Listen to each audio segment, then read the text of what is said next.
It's an amazing thing. It was back in 2015 when we learned about Japan and the need in Japan from some other missionaries that we met that came to our church, and they told us that Japan was the largest unreached people group in the world.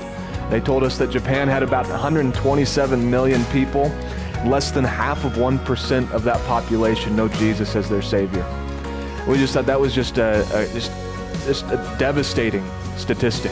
And so we said, God, will you use us in some way to go and, well, at the time we didn't think going was an option. So we just said, God, will you use us in some way to make a difference in Japan? And so we started giving to a missionary in Japan and continued to pray for Japan and pray for more laborers, and had no idea that at that time what we were praying for was that God would send us. And so it took a little bit of time. Over time, the burden kept on increasing on our hearts, and we just continued to pray, God, will you do something?